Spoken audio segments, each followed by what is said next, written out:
How's it going, guys? Welcome to STACT Event Manager. This is lesson 3.4, Event Schedule. Let's jump into it.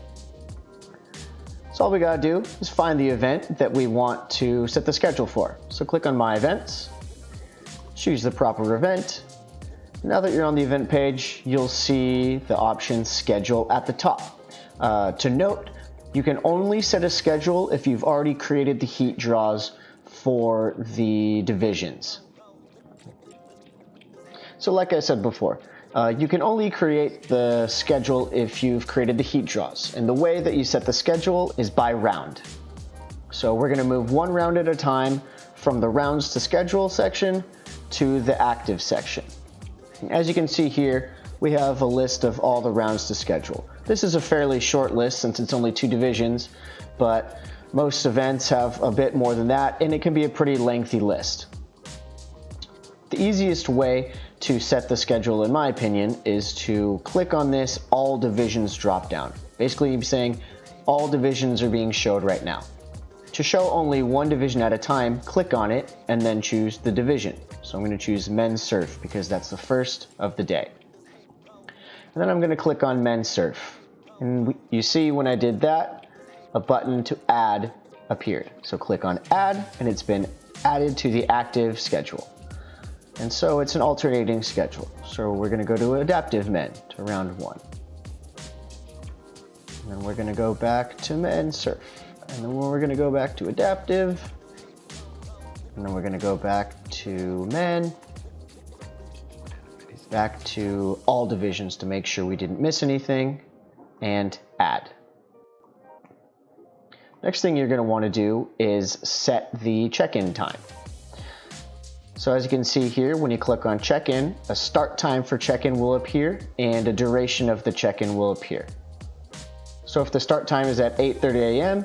and the duration of the check-in is 30 minutes, then that means Men's Surf quarterfinals starts at 9 a.m. As you can see down here, we list the number of heats in the round and how many participants, and the time it will start and the time that it will take to finish that round. So in this case, it's 4 heats. It's going to take 1 hour and 20 minutes to finish all of those heats. The color of the dot represents if the round has been started or not. So right now this dot is orange, meaning it has not been started, but it's ready. If it was green, that would mean that division is live right now. And if it's red, that means that the division is not ready, because all of the previous heats in that division are not finished and the draw isn't full yet. If you made a mistake and you need to change around the order of the competition, just click on a division in the active section, and then you can click on the down button or the up button to move it throughout the schedule wherever it needs to be. You can also schedule a break in the middle of the draw by clicking on the division before the break and then click Add Break and then set the duration. If you need to remove a division from the active schedule, all you do is click on it and click the Remove button at the bottom of the screen.